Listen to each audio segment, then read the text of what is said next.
ಭಗವಾನ್ ಕೃಷ್ಣನ ಉಪದೇಶಗಳು ಕಾಲಕ್ಕೆ ಸೀಮಿತವಾಗಿಲ್ಲ. ಅವು ಯುದ್ಧಭೂಮಿಯಲ್ಲಿ ಮಾತ್ರ ಹೇಳಲ್ಪಟ್ಟ ಮಾತುಗಳಲ್ಲ. ಅವು ಮಾನವ ಜೀವನದ ಪ್ರತಿಯೊಂದು ಉಸಿರಿನೊಳಗೂ ಮರುಳಾಗಿ ಹರಿಯುವ ಶಾಶ್ವತ ಸತ್ಯಗಳು. ಕೃಷ್ಣನು ಗೀತೆಯಲ್ಲಿ ಮಾತನಾಡಿದ್ದು ಅರ್ಜುನನೊಂದಿಗೆ ಮಾತ್ರ ಅಲ್ಲ, ನಮ್ಮೆಲ್ಲರೊಳಗಿನ ಗೊಂದಲಗೊಂಡ ಮನಸ್ಸಿನೊಂದಿಗೆ. ಇಂದು ನಾವು ಅನುಭವಿಸುವ ಆತಂಕ, ಭಯ, ಹೋಲಿಕೆ, ಅಸೂಯೆ, ನಿರೀಕ್ಷೆ, ನಿರಾಶೆ ಇವೆಲ್ಲಕ್ಕೂ ಸಾವಿರಾರು ವರ್ಷಗಳ ಹಿಂದೆಯೇ ಉತ್ತರವನ್ನು ಕೊಟ್ಟಿದ್ದಾನೆ ಆ ನೀಲಮೇಘಶ್ಯಾಮ. ಕೃಷ್ಣನ ಮೊದಲ ಮತ್ತು ಅತ್ಯಂತ ಗಂಭೀರವಾದ ಉಪದೇಶವೇ ನೀನು ನಿನ್ನ ಕರ್ತವ್ಯದಿಂದ ಓಡಬೇಡ. ಜೀವನದಲ್ಲಿ ನೋವು ಬಂದಾಗ, ಅನ್ಯಾಯ ಎದುರಾದಾಗ, ಫಲಿತಾಂಶ ಕೈಗೆ ಸಿಗದಾಗ ನಾವು ಮೊದಲು ಮಾಡುವ ತಪ್ಪೇ ಪಲಾಯನ. ಆದರೆ ಕೃಷ್ಣನು ಹೇಳುತ್ತಾನೆ, ಕರ್ತವ್ಯದಿಂದ ಓಡಿದವನು ಶಾಂತಿಯಿಂದಲೂ ಓಡುತ್ತಾನೆ. ಕೆಲಸವನ್ನು ಬಿಟ್ಟು ಹೋದರೆ ನೋವು ಹೋಗುತ್ತದೆ ಎನ್ನುವುದು ಭ್ರಮೆ. ಕೆಲಸವನ್ನು ಅರಿತು ನಿಷ್ಠೆಯಿಂದ ಮಾಡಿದಾಗ ಮಾತ್ರ ನೋವು ಕರಗುತ್ತದೆ ಎಂಬುದೇ ಅವನ ಸತ್ಯ. ಜೀವನದಲ್ಲಿ ನಾವು ಹೆಚ್ಚು ಸಂಕಷ್ಟ ಅನುಭವಿಸುವುದು ಫಲದ ಕಾರಣ. ನಾನು ಮಾಡಿದ್ದು ನನಗೇನು ಕೊಟ್ಟಿತು? ನನ್ನ ಶ್ರಮಕ್ಕೇನು ಸಿಕ್ಕಿತು? ನನ್ನ ತ್ಯಾಗಕ್ಕೆ ಯಾವ ಪ್ರತಿಫಲ? ಈ ಪ್ರಶ್ನೆಗಳೇ ಮನಸ್ಸನ್ನು ಕಿತ್ತು ತಿನ್ನುತ್ತವೆ. ಕೃಷ್ಣ ಇಲ್ಲಿ ಅತ್ಯಂತ ಸರಳವಾಗಿ ಆದರೆ ಅತ್ಯಂತ ಆಳವಾಗಿ ಹೇಳುತ್ತಾನೆ, ಫಲ ನಿನ್ನ ಕೈಯಲ್ಲಿಲ್ಲ, ಆದರೆ ಕರ್ಮ ನಿನ್ನ ಕೈಯಲ್ಲಿದೆ. ಫಲವನ್ನು ಹಿಡಿದುಕೊಂಡು ಕರ್ಮ ಮಾಡಿದರೆ ನೀನು ದಾಸ, ಕರ್ಮವನ್ನು ಹಿಡಿದು ಫಲವನ್ನು ಬಿಟ್ಟರೆ ನೀನು ಸ್ವತಂತ್ರ. ಇದು ಕೇಳಲು ಸುಲಭ, ಆದರೆ ಜೀವನದಲ್ಲಿ ಆಚರಿಸಲು ಅತ್ಯಂತ ಕಠಿಣ. ಏಕೆಂದರೆ ನಮ್ಮ ಅಹಂಕಾರ ಫಲಕ್ಕೆ ಅಂಟಿಕೊಂಡಿದೆ. ನನ್ನ ಮೌಲ್ಯವನ್ನು ಫಲದಿಂದ ಅಳೆಯಬೇಕು ಎಂದು ನಾವು ಬೆಳೆದಿದ್ದೇವೆ. ಅಂಕಗಳಿಂದ, ಸಂಬಳದಿಂದ, ಹೆಸರು ಗೌರವದಿಂದ, ಲೈಕ್ ವ್ಯೂಗಳಿಂದ. ಆದರೆ ಕೃಷ್ಣನ ದೃಷ್ಟಿಯಲ್ಲಿ ಮನುಷ್ಯನ ಮೌಲ್ಯವು ಅವನು ಎಷ್ಟು ಸತ್ಯವಾಗಿ ಬದುಕಿದ್ದಾನೆ ಎಂಬುದರಿಂದ ಅಳೆಯಲ್ಪಡುತ್ತದೆ, ಅವನು ಎಷ್ಟು ಶುದ್ಧವಾಗಿ ಪ್ರಯತ್ನಿಸಿದ್ದಾನೆ ಎಂಬುದರಿಂದ. ಕೃಷ್ಣನು ಮತ್ತೊಂದು ಸತ್ಯವನ್ನು ನಮ್ಮ ಮುಂದೆ ಇಡುತ್ತಾನೆ. ಜೀವನ ಎಂದಿಗೂ ನಿನ್ನ ಅನುಕೂಲಕ್ಕೆ ತಕ್ಕಂತೆ ನಡೆಯುವುದಿಲ್ಲ. ನೀನು ಸರಿಯಿದ್ದರೂ ಸೋಲು ಬರಬಹುದು, ನೀನು ಶ್ರಮಪಟ್ಟರೂ ವಿಳಂಬವಾಗಬಹುದು. ಇದು ಅನ್ಯಾಯ ಅಲ್ಲ, ಇದು ಜೀವನದ ಸ್ವಭಾವ. ಇಲ್ಲಿ ನೀನು ಕಲಿಯಬೇಕಾದ ಪಾಠವೆಂದರೆ, ಪರಿಸ್ಥಿತಿಯನ್ನು ಬದಲಾಯಿಸಲು ಹಠ ಹಿಡಿಯಬೇಡ, ಆದರೆ ಪರಿಸ್ಥಿತಿಯೊಳಗೆ ನಿನ್ನ ಸ್ಥಿತಿಯನ್ನು ಶುದ್ಧವಾಗಿಟ್ಟುಕೋ. ಅರ್ಜುನನ ಸಮಸ್ಯೆ ಏನಿತ್ತು? ಶತ್ರುಗಳು ಎದುರಿನಲ್ಲಿದ್ದರು, ಆದರೆ ಅವನ ಹೃದಯದಲ್ಲಿದ್ದ ಶತ್ರು ಗೊಂದಲ. ನಮ್ಮವರನ್ನೇ ನಾನು ಹೇಗೆ ಎದುರಿಸಲಿ ಎಂಬ ನೋವು. ಕೃಷ್ಣ ಇಲ್ಲಿ ಹೇಳಿದ ಮಾತು ಅತ್ಯಂತ ಕಠಿಣವಾದರೂ ಅತ್ಯಂತ ಸತ್ಯ. ದೇಹದ ಸಂಬಂಧಗಳು ಶಾಶ್ವತವಲ್ಲ, ಆತ್ಮ ಮಾತ್ರ ಶಾಶ್ವತ. ಇದು ಕ್ರೂರತೆಯಲ್ಲ, ಇದು ವಾಸ್ತವ. ಈ ಸತ್ಯವನ್ನು ಅರಿಯದೆ ನಾವು ಜೀವನದಲ್ಲಿ ನ್ಯಾಯವನ್ನು ಹುಡುಕುತ್ತಲೇ ಬಳಲುತ್ತೇವೆ. ನಾವು ಹೆಚ್ಚು ನೋವು ಅನುಭವಿಸುವುದು ನಿರೀಕ್ಷೆಯಿಂದ. ನಾನು ಹೀಗೆ ಮಾಡಿದರೆ ಅವರು ಹೀಗೆ ಮಾಡಬೇಕು, ನಾನು ಒಳ್ಳೆಯವನಾದರೆ ಜೀವನ ಒಳ್ಳೆಯದಾಗಬೇಕು. ಕೃಷ್ಣ ಇಲ್ಲಿ ನೇರವಾಗಿ ಹೇಳುತ್ತಾನೆ, ಜೀವನ ನಿನಗೆ ಏನೂ ವಾಗ್ದಾನ ಮಾಡಿಲ್ಲ. ನೀನು ಒಳ್ಳೆಯವನಾದರೆ ಶಾಂತಿ ಸಿಗುತ್ತದೆ, ಸುಖ ಸಿಗುತ್ತದೆ ಎನ್ನುವ ಒಪ್ಪಂದವೇ ಇಲ್ಲ. ಆದರೆ ನೀನು ಒಳ್ಳೆಯವನಾಗಿದ್ದರೆ ನಿನ್ನ ಆತ್ಮ ನಿನ್ನ ಜೊತೆ ಇರುತ್ತದೆ. ಅದಕ್ಕಿಂತ ದೊಡ್ಡ ಪ್ರತಿಫಲ ಮತ್ತೇನು? ಕೃಷ್ಣನ ಉಪದೇಶಗಳಲ್ಲಿ ಅತ್ಯಂತ ಶಕ್ತಿಯುತವಾದ ಅಂಶವೆಂದರೆ ಸಮತ್ವ. ಜಯ, ಸೋಲು, ಲಾಭ, ನಷ್ಟ, ಪ್ರಶಂಸೆ, ನಿಂದೆ ಇವೆಲ್ಲ ಒಂದೇ ತೂಕದಲ್ಲಿ ನೋಡಬಲ್ಲ ಮನಸ್ಸೇ ಯೋಗಿಯ ಮನಸ್ಸು ಎಂದು ಅವನು ಹೇಳುತ್ತಾನೆ. ಸಮತ್ವ ಎಂದರೆ ನಿರ್ಲಿಪ್ತತೆಯಲ್ಲ, ಸಮತ್ವ ಎಂದರೆ ಅತಿಯಾದ ಅಂಟಿಕೆಯಿಲ್ಲದ ಜಾಗೃತಿ. ಸಂತೋಷ ಬಂದರೆ ಹಿಗ್ಗಬೇಡ, ದುಃಖ ಬಂದರೆ ಕುಸಿಯಬೇಡ, ಎರಡೂ ತಾತ್ಕಾಲಿಕ. ಇಂದಿನ ಜೀವನದಲ್ಲಿ ನಾವು ಭಯದಿಂದ ಬದುಕುತ್ತಿದ್ದೇವೆ. ನಾಳೆ ಏನಾಗುತ್ತದೆ ಎಂಬ ಭಯ, ಜನ ಏನು ಹೇಳುತ್ತಾರೆ ಎಂಬ ಭಯ, ಸೋತರೆ ಏನು ಎಂಬ ಭಯ. ಕೃಷ್ಣನ ಉಪದೇಶ ಇಲ್ಲಿ ಸ್ಪಷ್ಟ. ಭಯದ ಮೂಲ ಅಜ್ಞಾನ.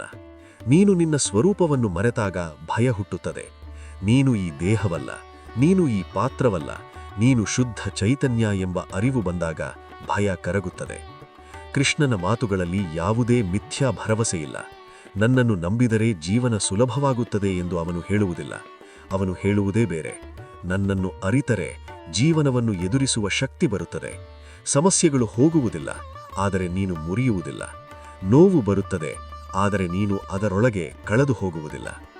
ಈ ಭಾಗದಲ್ಲಿ ಕೃಷ್ಣ ನಮಗೆ ಕಲಿಸುವ ಅತಿದೊಡ್ಡ ಪಾಠವೆಂದರೆ, ನಿನ್ನ ಜೀವನದ ಹೊಣೆ ನಿನ್ನದೇ. ದೇವರನ್ನು ದೂರುವುದೂ ಬೇಡ, ಜನರನ್ನು ಆರೋಪಿಸುವುದೂ ಬೇಡ.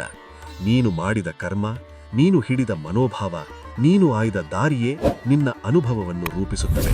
ಈ ಸತ್ಯವನ್ನು ಒಪ್ಪಿಕೊಳ್ಳುವ ದಿನವೇ ಮನುಷ್ಯನು ಒಳಗಿನಿಂದ ಪ್ರೌಢನಾಗುತ್ತಾನೆ. ಇಲ್ಲಿ ಕೃಷ್ಣನ ಉಪದೇಶಗಳು ಕೇವಲ ಧರ್ಮದ ಮಾತುಗಳಲ್ಲ, ಅವು ಜೀವನ ನಿರ್ವಹಣೆಯ ಮಾರ್ಗಸೂಚಿಗಳು. ಅವು ಕಿವಿಗೆ ಕೇಳಿ ಹೋಗುವ ಕಥೆಗಳಲ್ಲ, ಅವು ಅಂತರಂಗವನ್ನು ಕದಲಿಸುವ ಸತ್ಯಗಳು. ಈ ಸತ್ಯಗಳನ್ನು ಸ್ವೀಕರಿಸಿದಾಗ ಜೀವನದಲ್ಲಿ ಶಾಂತಿ ನಿಧಾನವಾಗಿ ಆದರೆ ದೃಢವಾಗಿ ನೆಲೆಸತೊಡಗುತ್ತದೆ.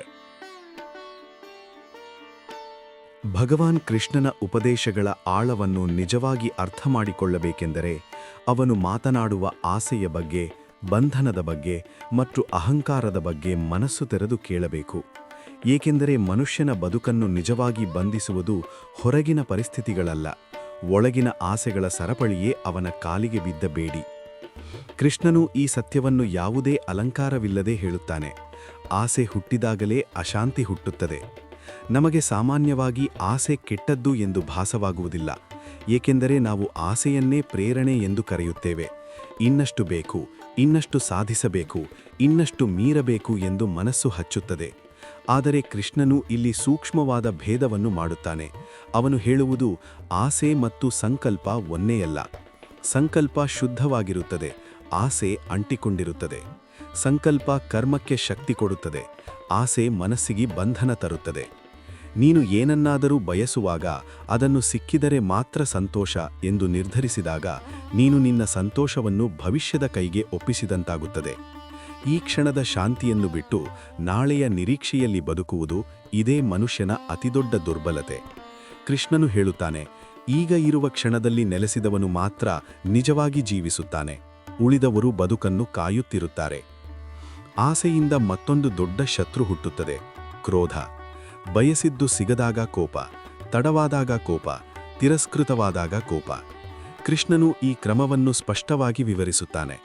ಆಸೆಯಿಂದ ಕ್ರೋಧ, ಕ್ರೋಧದಿಂದ ಮೋಹ, ಮೋಹದಿಂದ ವಿವೇಕನಾಶ, ವಿವೇಕನಾಶವಾದಾಗ ಆತ್ಮಪಾತ.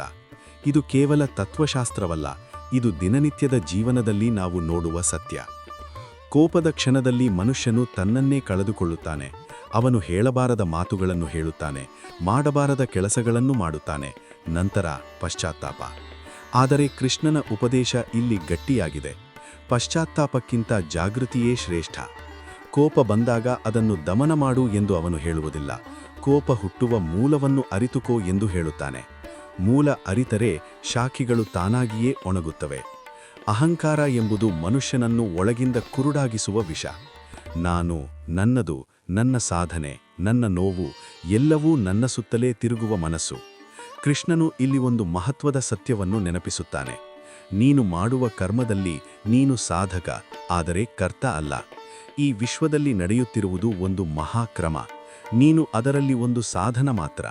ಈ ಅರಿವು ಬಂದಾಗ ಅಹಂಕಾರ ಕರಗಲು ಆರಂಭಿಸುತ್ತದೆ. ಅಹಂಕಾರ ಕರಗಿದಾಗ ಮನುಷ್ಯನು ದುರ್ಬಲನಾಗುವುದಿಲ್ಲ, ಅವನು ಶಕ್ತನಾಗುತ್ತಾನೆ. ಏಕೆಂದರೆ ಅವನ ಮೇಲೆ ಹೊರೆ ಕಡಿಮೆಯಾಗುತ್ತದೆ. ಎಲ್ಲವೂ ನನ್ನ ಕಾರಣದಿಂದಲೇ ಆಗಬೇಕು ಎಂಬ ಭ್ರಮೆ ಹೋಗುತ್ತದೆ. ಯಶಸ್ಸು ಬಂದರೂ ಭಾರವಾಗುವುದಿಲ್ಲ, ವಿಫಲತೆ ಬಂದರೂ ಮುರಿಯುವುದಿಲ್ಲ. ಕೃಷ್ಣನು ಈ ಸ್ಥಿತಿಯನ್ನೇ ಯೋಗಸ್ಥಿತಿ ಎಂದು ಕರೆಯುತ್ತಾನೆ. ಬಂಧನ ಎಂದರೆ ಜೈಲು ಗೋಡೆಗಳಲ್ಲ, ಬಂಧನ ಎಂದರೆ ಇದೇ ಆಗಬೇಕು ಎಂಬ ಹಠ. ಜೀವನ ನನ್ನ ನಿರೀಕ್ಷೆಗೆ ತಕ್ಕಂತೆ ನಡೆಯಲೇಬೇಕು ಎಂಬ ಹಠ. ಜನ ನನ್ನನ್ನು ಅರ್ಥಮಾಡಿಕೊಳ್ಳಲೇಬೇಕು ಎಂಬ ಹಠ. ಕೃಷ್ಣನು ಹೇಳುತ್ತಾನೆ, ನೀನು ನಿರೀಕ್ಷೆಯನ್ನು ಬಿಟ್ಟ ಕ್ಷಣದಲ್ಲೇ ನೀನು ಮುಕ್ತ. ಮುಕ್ತಿ ಎಂದರೆ ಸನ್ಯಾಸ ಅಲ್ಲ, ಮುಕ್ತಿ ಎಂದರೆ ಮನಸ್ಸಿನ ಹಗುರತನ. ನಾವು ಬಹಳ ಬಾರಿ ದೇವರನ್ನು ಕೂಡ ನಮ್ಮ ಆಸೆಗಳ ಸಾಧನವಾಗಿಸಿಕೊಳ್ಳುತ್ತೇವೆ.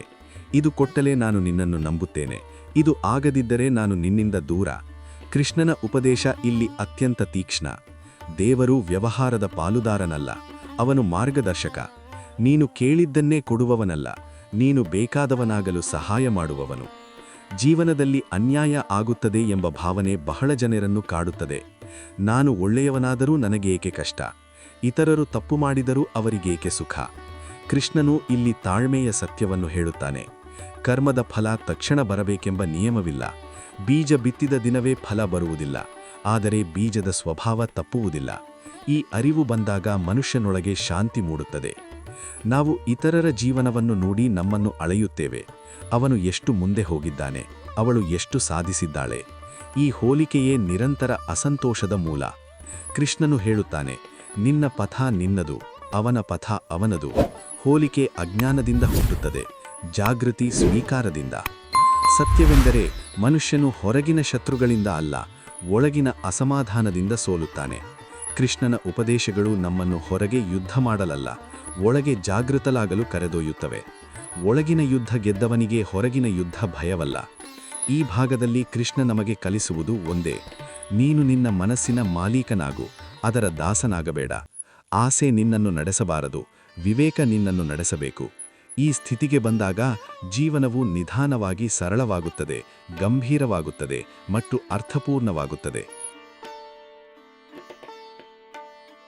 ಭಗವಾನ್ ಕೃಷ್ಣನ ಉಪದೇಶಗಳಲ್ಲಿ ಭಕ್ತಿ ಎಂಬ ಪದವನ್ನು ನಾವು ಸಾಮಾನ್ಯವಾಗಿ ಪೂಜೆ, ಜಪ, ವ್ರತ, ನಿಯಮಗಳ ಮಟ್ಟಕ್ಕೆ ಸೀಮಿತಗೊಳಿಸುತ್ತೇವೆ. ಆದರೆ ಕೃಷ್ಣನು ಹೇಳುವ ಭಕ್ತಿ ಇದಕ್ಕಿಂತ ಬಹಳ ವಿಶಾಲವಾದದ್ದು, ಬಹಳ ಗಂಭೀರವಾದದ್ದು. ಅವನ ದೃಷ್ಟಿಯಲ್ಲಿ ಭಕ್ತಿ ಎಂದರೆ ಕಣ್ಣು ಮುಚ್ಚಿ ನಂಬುವುದು ಅಲ್ಲ. ಭಕ್ತಿ ಎಂದರೆ ಜೀವನದ ಸತ್ಯವನ್ನು ಕಣ್ಣು ತೆರೆದು ಒಪ್ಪಿಕೊಳ್ಳುವುದು. ಅಲ್ಲಿ ಭಯ ಇಲ್ಲ, ವ್ಯವಹಾರ ಇಲ್ಲ, ತೋರಿಕೆ ಇಲ್ಲ, ಅಲ್ಲಿ ಇರುವುದೇ ನಿಷ್ಠೆ.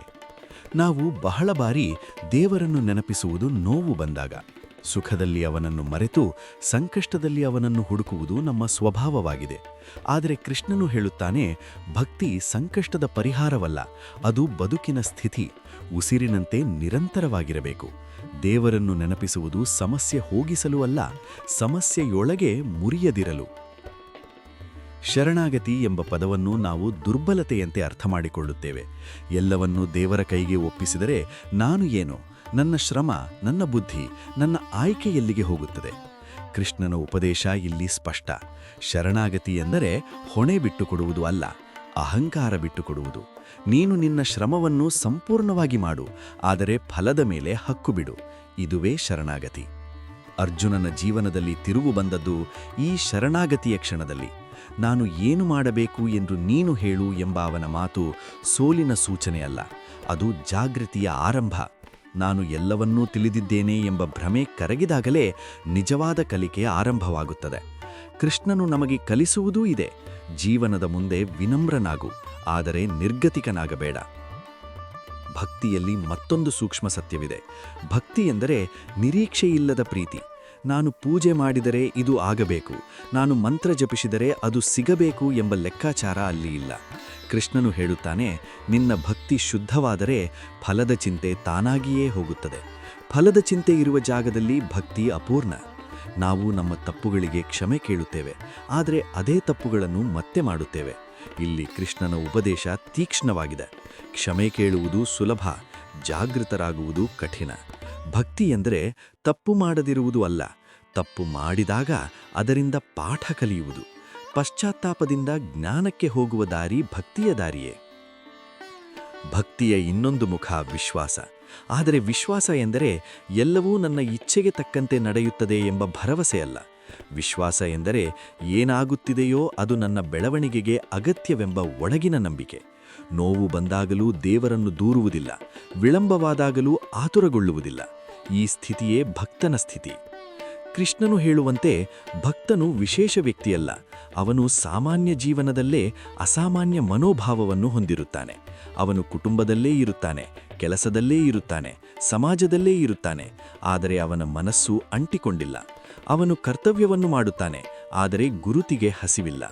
ಗೌರವ ಬಂದರೆ ತಲೆಯ ಮೇಲೆ ಇಟ್ಟುಕೊಳ್ಳುವುದಿಲ್ಲ, ಅವಮಾನ ಬಂದರೆ ಹೃದಯದಲ್ಲಿ ಇಟ್ಟುಕೊಳ್ಳುವುದಿಲ್ಲ. ನಾವು ಬಹಳ ಬಾರಿ ಭಕ್ತಿಯನ್ನು ಹೊರಗಿನ ಆಚರಣೆಗಳಿಂದ ಅಳೆಯುತ್ತೇವೆ. ಯಾರು ಹೆಚ್ಚು ಪೂಜೆ ಮಾಡುತ್ತಾರೆ, ಯಾರು ಹೆಚ್ಚು ದೇವಸ್ಥಾನಕ್ಕೆ ಹೋಗುತ್ತಾರೆ ಎಂದು. ಆದರೆ ಕೃಷ್ಣನು ಹೇಳುತ್ತಾನೆ, ನಿನ್ನ ಭಕ್ತಿ ನಿನ್ನ ನಡೆ ನುಡಿಯಲ್ಲಿ ಕಾಣಬೇಕು. ನೀನು ಮಾತನಾಡುವ ರೀತಿ, ನೀನು ನಿರ್ಧಾರ ತೆಗೆದುಕೊಳ್ಳುವ ರೀತಿ, ನೀನು ಇತರರನ್ನು ನೋಡುವ ದೃಷ್ಟಿ, ಇವೆಲ್ಲವೂ ಭಕ್ತಿಯ ಪ್ರತಿಬಿಂಬವಾಗಬೇಕು. ಭಕ್ತಿಯ ದಾರಿಯಲ್ಲಿ ಮನುಷ್ಯನು ಒಂಟಿಯಾಗುವುದಿಲ್ಲ, ಆದರೆ ಅವನು ಜನಸಮೂಹದಲ್ಲಿ ಇದ್ದರೂ ಒಳಗಿಂದ ಸ್ವತಂತ್ರನಾಗುತ್ತಾನೆ. ಜನ ಏನು ಹೇಳಿದರು ಎಂಬುದು ಅವನ ಮನಸ್ಸನ್ನು ಆಳುವುದಿಲ್ಲ, ಏಕೆಂದರೆ ಅವನ ಒಳಗೆ ಒಂದು ನಿಶ್ಚಲ ಕೇಂದ್ರ ಸ್ಥಾಪನೆಯಾಗಿರುತ್ತದೆ. ಆ ಕೇಂದ್ರವೇ ದೇವರ ಸಾನ್ನಿಧ್ಯ. ಕೃಷ್ಣನ ಉಪದೇಶಗಳಲ್ಲಿ ಅತ್ಯಂತ ಸಾಂತ್ವನದ ಮಾತು ಒಂದಿದೆ: ನೀನು ಎಷ್ಟೇ ಬಿದ್ದರೂ ನಿನ್ನತ್ತ ಮುಖ ಮಾಡಿದ ಕ್ಷಣದಲ್ಲೇ ನಾನು ನಿನ್ನ ಜೊತೆ ಇರುತ್ತೇನೆ. ದೇವರು ಪರಿಪೂರ್ಣತೆಯನ್ನು ಬೇಡುವುದಿಲ್ಲ, ಪ್ರಾಮಾಣಿಕತೆಯನ್ನು ಬೇಡುತ್ತಾನೆ. ನೀನು ಸಂಪೂರ್ಣ ಶುದ್ಧನಾಗಿರಬೇಕೆಂದಿಲ್ಲ, ಆದರೆ ನಿನ್ನ ಪ್ರಯತ್ನ ಸತ್ಯವಾಗಿರಬೇಕು.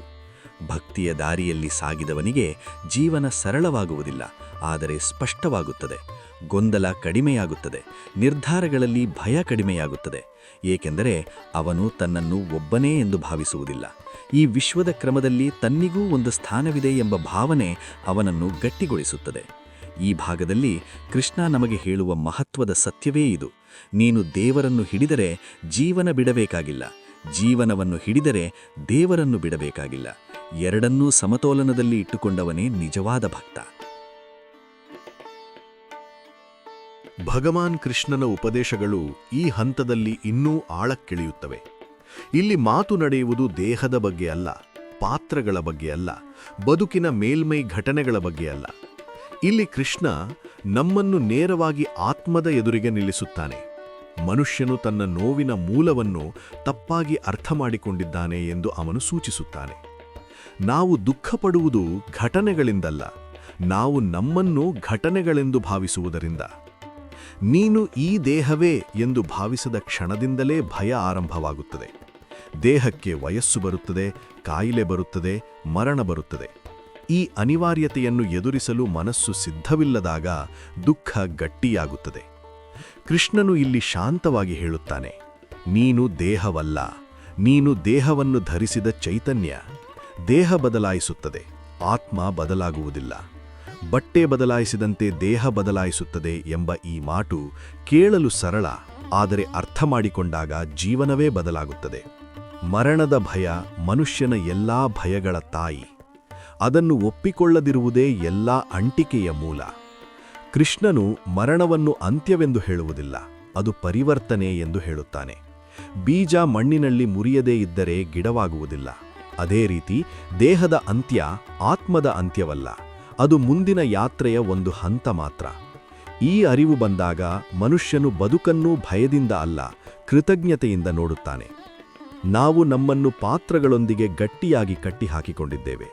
ನಾನು ತಂದೆ, ನಾನು ತಾಯಿ, ನಾನು ಉದ್ಯೋಗಿ, ನಾನು ಸಾಧಕ. ಈ ಪಾತ್ರಗಳು ಅಗತ್ಯ, ಆದರೆ ಅವು ನೀನಲ್ಲ. ಪಾತ್ರವನ್ನು ಕಳೆದುಕೊಂಡಾಗ ನೀನು ಕುಸಿಯಬಾರದು. ಕೃಷ್ಣನು ಹೇಳುತ್ತಾನೆ, ಪಾತ್ರವನ್ನು ನಿಷ್ಠೆಯಿಂದ ನಿರ್ವಹಿಸು, ಆದರೆ ಅದರಲ್ಲಿ ನಿನ್ನ ಅಸ್ತಿತ್ವವನ್ನು ಕರಗಿಸಬೇಡ. ಇದು ಸಮತೋಲನದ ಜೀವನ. ಜ್ಞಾನ ಎಂದರೆ ಪುಸ್ತಕಗಳಲ್ಲಿ ಸಂಗ್ರಹಿಸಿದ ಮಾಹಿತಿಯಲ್ಲ. ಜ್ಞಾನ ಎಂದರೆ ನೀನು ಯಾರು ಎಂಬುದರ ಸ್ಪಷ್ಟತೆ. ಈ ಸ್ಪಷ್ಟತೆ ಬಂದಾಗ ಜೀವನದಲ್ಲಿ ನಡೆಯುವ ಘಟನೆಗಳು ನಿನ್ನನ್ನು ಆಳುವುದಿಲ್ಲ. ನೋವು ಬರುತ್ತದೆ, ಆದರೆ ನೀನು ನೋವಾಗುವುದಿಲ್ಲ. ನಷ್ಟವಾಗುತ್ತದೆ, ಆದರೆ ನೀನು ನಷ್ಟವಾಗುವುದಿಲ್ಲ.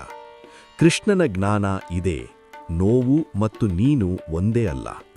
ಮನುಷ್ಯನು ತನ್ನ ನೋವಿನ ಕಥೆಯನ್ನು ಮತ್ತೆ ಮತ್ತೆ ಹೇಳಿಕೊಳ್ಳುತ್ತಾನೆ. ಅದರಲ್ಲಿ ತನ್ನನ್ನು ಕಟ್ಟಿಕೊಂಡಿದ್ದಾನೆ. ನಾನು ಹೀಗೆ ಅನುಭವಿಸಿದ್ದೇನೆ, ನನಗೆ ಹೀಗೆ ಆಗಿದೆ ಎಂಬ ಗುರುತು ಅವನ ಅಹಂಕಾರದ ಭಾಗವಾಗುತ್ತದೆ. ಕೃಷ್ಣನು ಇಲ್ಲಿ ಎಚ್ಚರಿಸುತ್ತಾನೆ, ನಿನ್ನ ಅನುಭವ ನೀನಲ್ಲ. ಅನುಭವವು ಹಾದು ಹೋಗುವ ಮೋಡ, ನೀನು ಆಕಾಶ. ಮೋಡವನ್ನು ಹಿಡಿದುಕೊಂಡರೆ ನೀನು ಮಳೆಯಲ್ಲೇ ಮುಳುಗುತ್ತೀಯ. ಆತ್ಮಜ್ಞಾನ ಬಂದಾಗ ಜೀವನದ ದೃಷ್ಟಿಕೋನವೇ ಬದಲಾಗುತ್ತದೆ. ಶತ್ರು ಎಂಬ ಕಲ್ಪನೆ ಮಸುಕಾಗುತ್ತದೆ. ಎಲ್ಲರೂ ತಮ್ಮ ತಮ್ಮ ಅಜ್ಞಾನದಿಂದ ವರ್ತಿಸುತ್ತಿದ್ದಾರೆ ಎಂಬ ಅರಿವು ಬರುತ್ತದೆ. ಇದು ಕ್ಷಮಿಸುವ ಶಕ್ತಿಯನ್ನು ಕೊಡುತ್ತದೆ. ಕ್ಷಮೆ ಎಂದರೆ ತಪ್ಪನ್ನು ಒಪ್ಪಿಕೊಳ್ಳುವುದಲ್ಲ, ಅದು ನಿನ್ನ ಮನಸ್ಸನ್ನು ಮುಕ್ತಗೊಳಿಸುವ ಕ್ರಮ. ಕೃಷ್ಣನು ಹೇಳುವಂತೆ, ಜ್ಞಾನಿಯ ಲಕ್ಷಣವೆಂದರೆ ಅವನು ಶಬ್ದಗಳಲ್ಲಿ ಕಡಿಮೆ, ಮೌನದಲ್ಲಿ ಹೆಚ್ಚು. ಏಕೆಂದರೆ ಅವನು ತನ್ನನ್ನು ಸಾಬೀತುಪಡಿಸಿಕೊಳ್ಳಬೇಕಾಗಿಲ್ಲ. ಅವನೊಳಗೆ ಸ್ಥಿರತೆ ಇದೆ. ಪ್ರಶಂಸೆ ಬಂದರೂ ಅವನು ಅಲುಗಾಡುವುದಿಲ್ಲ, ನಿಂದೆ ಬಂದರೂ ಅವನು ಮುರಿಯುವುದಿಲ್ಲ. ಈ ಸ್ಥಿತಿ ಸಾಧನೆಯಲ್ಲ, ಇದು ಅರಿವಿನ ಫಲ. ನಾವು ಬಹಳ ಬಾರಿ ಸತ್ಯವನ್ನು ಕೇಳಲು ಇಷ್ಟಪಡುವುದಿಲ್ಲ. ಅದು ನಮ್ಮ ಅಹಂಕಾರವನ್ನು ನೋಯಿಸುತ್ತದೆ. ಆದರೆ ಕೃಷ್ಣನ ಉಪದೇಶಗಳು ಸಾಂತ್ವನದ ಕಥೆಗಳಲ್ಲ, ಅವು ಜಾಗೃತಿಯ ಕರೆಯಾಗಿದೆ. ಅವನು ನಮ್ಮನ್ನು ತಟ್ಟುತ್ತಾನೆ, ಕದಲಿಸುತ್ತಾನೆ, ಕೆಲವೊಮ್ಮೆ ನೋಯಿಸುತ್ತಾನೆ. ಆದರೆ ಅದು ಗಾಯ ಮಾಡಲು ಅಲ್ಲ, ನಿದ್ರೆಯಿಂದ ಎಬ್ಬಿಸಲು. ಜ್ಞಾನ ಮತ್ತು ಭಕ್ತಿ ಇಲ್ಲಿ ವಿಭಜನೆಯಲ್ಲ. ಭಕ್ತಿ ಜ್ಞಾನವಿಲ್ಲದೆ ಅಂಧವಾಗುತ್ತದೆ, ಜ್ಞಾನ ಭಕ್ತಿ ಇಲ್ಲದೆ ಒಣಗುತ್ತದೆ.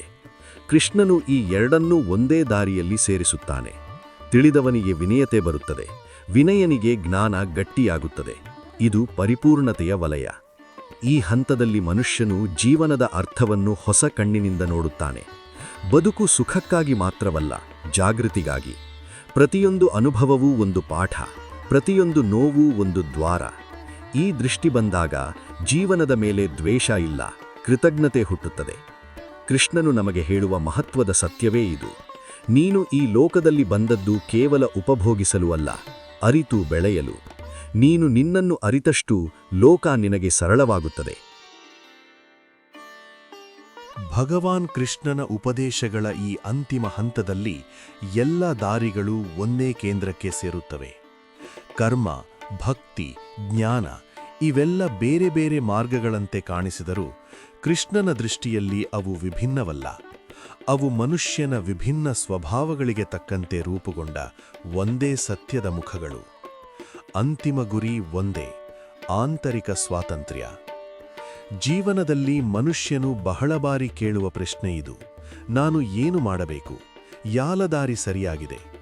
ಕೃಷ್ಣನು ಇಲ್ಲಿ ಸ್ಪಷ್ಟವಾಗಿ ಹೇಳುತ್ತಾನೆ, ಸರಿಯಾದ ದಾರಿ ಎಂಬುದು ಎಲ್ಲರಿಗೂ ಒಂದೇ ಆಗಿರುವುದಿಲ್ಲ, ಆದರೆ ಸರಿಯಾದ ಮನೋಭಾವ ಎಲ್ಲರಿಗೂ ಒಂದೇ. ನೀನು ಯಾವ ದಾರಿಯಲ್ಲಿ ನಡೆದರೂ ಅದರಲ್ಲಿ ಪ್ರಾಮಾಣಿಕತೆ ಇರಬೇಕು, ಜಾಗೃತಿ ಇರಬೇಕು ಮತ್ತು ಅಂಟಿಗೆ ಇಲ್ಲದ ನಿಷ್ಠೆ ಇರಬೇಕು. ಯೋಗ ಎಂದರೆ ಕಾಡಿಗೆ ಹೋಗುವುದೂ ಅಲ್ಲ, ಸಮಾಜವನ್ನು ತ್ಯಜಿಸುವುದೂ ಅಲ್ಲ. ಯೋಗ ಎಂದರೆ ಬದುಕಿನ ಮಧ್ಯದಲ್ಲೇ ಸಮತೋಲನ. ಕೆಲಸ ಮಾಡುತ್ತಾ ಶಾಂತವಾಗಿರುವುದು, ಸಂಬಂಧಗಳಲ್ಲಿ ಇರುತ್ತಾ ಸ್ವತಂತ್ರವಾಗಿರುವುದು, ನೋವು ಬಂದಾಗಲೂ ಒಳಗಿನ ಸ್ಥಿರತೆಯನ್ನು ಕಾಪಾಡಿಕೊಳ್ಳುವುದು. ಕೃಷ್ಣನು ಹೇಳುವ ಯೋಗ ಇದೇ: ಜೀವನದ ಜೊತೆ ಹೋರಾಟವಲ್ಲ, ಜೀವನದ ಜೊತೆ ಹೊಂದಾಣಿಕೆ. ನಾವು ಸುಖವನ್ನು ಹೊರಗೆ ಹುಡುಕುತ್ತೇವೆ, ಸಂಬಂಧಗಳಲ್ಲಿ, ಸಾಧನೆಗಳಲ್ಲಿ, ವಸ್ತುಗಳಲ್ಲಿ. ಸಿಕ್ಕಾಗ ಸ್ವಲ್ಪ ಸಂತೋಷ, ಕಳೆದುಕೊಂಡಾಗ ದೊಡ್ಡ ನೋವು. ಕೃಷ್ಣನು ಇಲ್ಲಿ ಕೊಡುವ ಅಂತಿಮ ಸತ್ಯವೇ ಇದು: ನೀನು ಹುಡುಕುತ್ತಿರುವ ಶಾಂತಿ ನಿನ್ನೊಳಗೇ ಇದೆ. ಹೊರಗಿನ ಎಲ್ಲವೂ ತಾತ್ಕಾಲಿಕ, ಒಳಗಿನ ಜಾಗೃತಿಯೇ ಶಾಶ್ವತ. ಮನುಷ್ಯನು ತನ್ನ ಜೀವನವನ್ನು ನಿಯಂತ್ರಿಸಲು ಹೋರಾಡುತ್ತಾನೆ. ಎಲ್ಲವೂ ನನ್ನ ಯೋಜನೆಯಂತೆ ನಡೆಯಬೇಕು ಎಂದು ಬಯಸುತ್ತಾನೆ. ಆದರೆ ಜೀವನದ ಸ್ವಭಾವವೇ ಅನಿಶ್ಚಿತತೆ.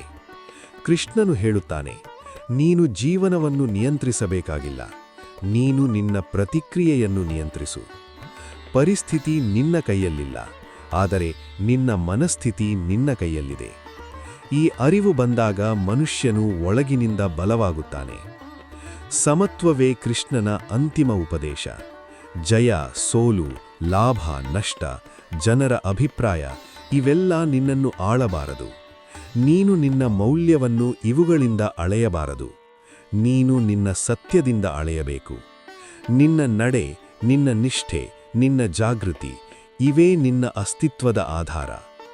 ನಾವು ಬಹಳ ಬಾರಿ ದೇವರನ್ನು ದೂರದಲ್ಲೇ ಇಟ್ಟುಕೊಂಡಿದ್ದೇವೆ, ದೇವಸ್ಥಾನಗಳಲ್ಲಿ, ಗ್ರಂಥಗಳಲ್ಲಿ, ವಿಧಿವಿಧಾನಗಳಲ್ಲಿ. ಆದರೆ ಕೃಷ್ಣನು ಹೇಳುವ ದೇವರು ದೂರದಲ್ಲಿಲ್ಲ. ಅವನು ನಿನ್ನ ಉಸಿರಿನೊಳಗೆ, ನಿನ್ನ ಮನಸ್ಸಿನ ನಿಶ್ಚಲತೆಯಲ್ಲಿ, ನಿನ್ನ ಪ್ರಾಮಾಣಿಕ ಪ್ರಯತ್ನದಲ್ಲಿದ್ದಾನೆ. ನೀನು ಸತ್ಯವಾಗಿ ಬದುಕಿದಾಗಲೇ ಅವನು ವ್ಯಕ್ತವಾಗುತ್ತಾನೆ. ಅಂತಿಮವಾಗಿ ಕೃಷ್ಣನು ನಮಗೆ ಕೊಡುವ ಶಕ್ತಿ ಇದು: ಭಯವಿಲ್ಲದೆ ಬದುಕುವ ಧೈರ್ಯ, ಸೋಲಿನ ಭಯವಿಲ್ಲದೆ ಪ್ರಯತ್ನಿಸುವ ಧೈರ್ಯ, ನಿಂದೆಯ ಭಯವಿಲ್ಲದೆ ಸತ್ಯವಾಗಿ ನಡೆಯುವ ಧೈರ್ಯ. ಈ ಧೈರ್ಯವೇ ನಿಜವಾದ ಆಶೀರ್ವಾದ. ಜೀವನದಲ್ಲಿ ಎಲ್ಲ ಪ್ರಶ್ನೆಗಳಿಗೆ ಉತ್ತರ ಸಿಗುವುದಿಲ್ಲ. ಕೆಲವು ಪ್ರಶ್ನೆಗಳು ಮೌನದಲ್ಲೇ ಕರಗಬೇಕು. ಕೃಷ್ಣನು ಎಲ್ಲವನ್ನೂ ವಿವರಿಸುವುದಿಲ್ಲ, ಆದರೆ ಅವನು ನಿಲ್ಲಲು ಒಂದು ಆಂತರಿಕ ನೆಲೆಯನ್ನು ಕೊಡುತ್ತಾನೆ. ಆ ನೆಲೆಯೇ ಶಾಂತಿ. ಈ ಉಪದೇಶಗಳ ಸಾರ ಒಂದೇ ವಾಕ್ಯದಲ್ಲಿ ಹೇಳಬೇಕಾದರೆ, ನಿನ್ನ ಕರ್ತವ್ಯವನ್ನು ಶುದ್ಧವಾಗಿ ಮಾಡು, ನಿನ್ನ ಮನಸ್ಸನ್ನು ಹಗುರವಾಗಿಟ್ಟುಕೋ ಮತ್ತು ನಿನ್ನ ಅಸ್ತಿತ್ವವನ್ನು ಸತ್ಯಕ್ಕೆ ಒಪ್ಪಿಸು. ಇದಕ್ಕಿಂತ ದೊಡ್ಡ ಧರ್ಮ ಮತ್ತಿಲ್ಲ. ನೀನು ದೇವರನ್ನು ಹುಡುಕುತ್ತಾ ಹೊರಗೆ ಹೋಗಬೇಕಾಗಿಲ್ಲ. ನೀನು ನಿನ್ನೊಳಗೆ ಇಳಿದಾಗಲೇ ಅವನನ್ನು ಕಾಣುತ್ತೀಯ. ಈ ಯಾತ್ರೆ ದೀರ್ಘವಾಗಬಹುದು, ಆದರೆ ಪ್ರತಿಯೊಂದು ಹೆಜ್ಜೆಯೂ ಅರ್ಥಪೂರ್ಣ.